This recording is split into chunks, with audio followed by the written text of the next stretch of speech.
I'd like to start my presentation with 5 words, which 45 years ago have set the world in fear and hope, which are still a symbol of the unexpected that calls for urgent action, which, although we use ironically today, have set free men and their families 1 week in a struggle for life or death.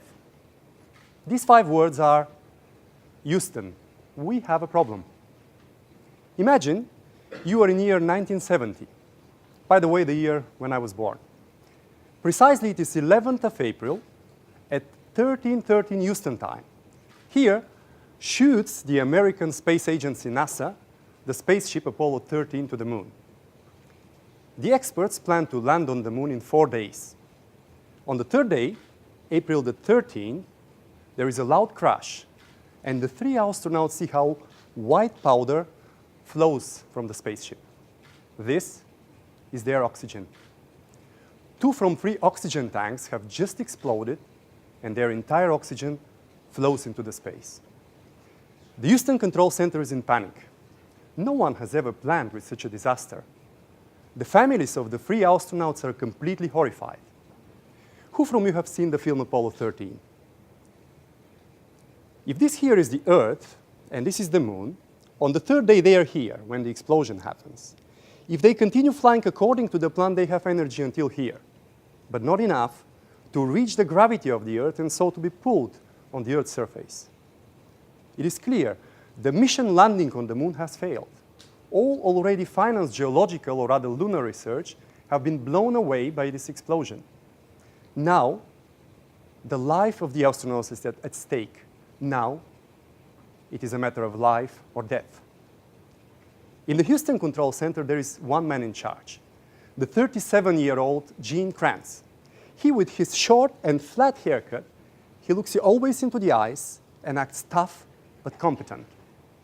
He grasps immediately that in order to save the life of the astronauts, he has to win one fight, the fight for energy. Energy in the space is everything. You need energy in order to move the spaceship, in order to navigate it, and to communicate it with the Earth. Now, every energy unit, every single amp, has a life meaning. Now, they need a miracle. What does Gene Kranz do in this historical moment? He gathers his entire Houston team in one room. The room boils from anxiety and nervousness. The heads are challenged, the ideas rush around, the hearts are full with care, fear, and hope. Gene listens everyone very carefully. At one point, he calls for silence.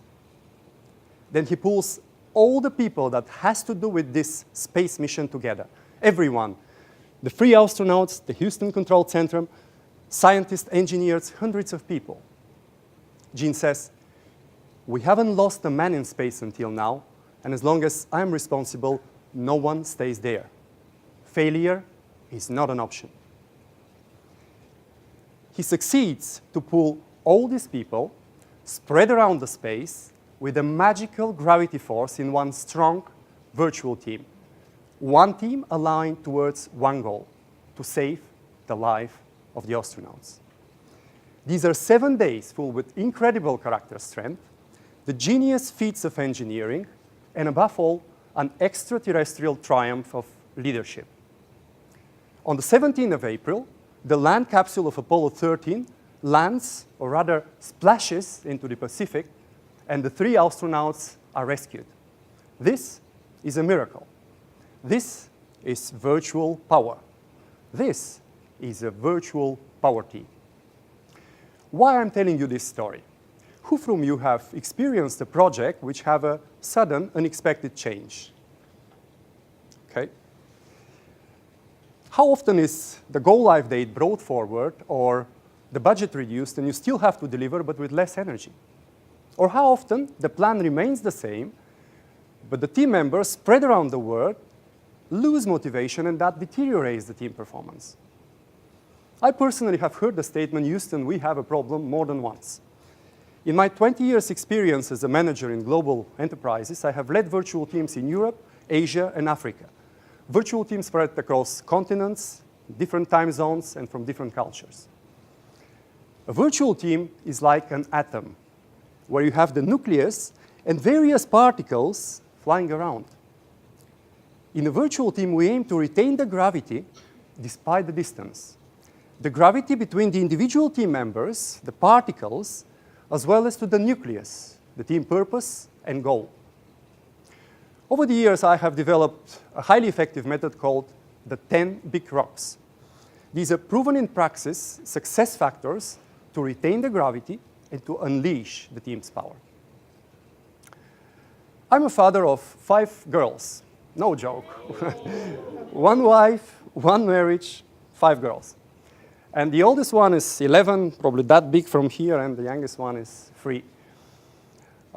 Currently, we are in a very heavy face-to-face period, but one day we will become a virtual team, like most of the families, I guess.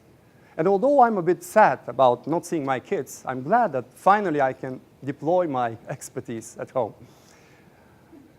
Do you know that in the universe, only 10% is material?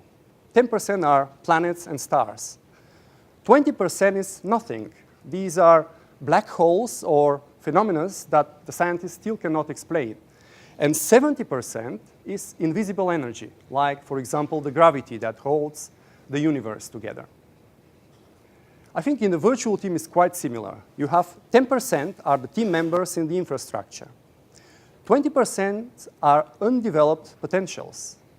And 70% is the relationship between the people, the trust that holds the virtual team together. The art to lead virtual teams is to promote, support, and nurture the 70%. And you will be amazed by the wonderful fruits to come. Thank you.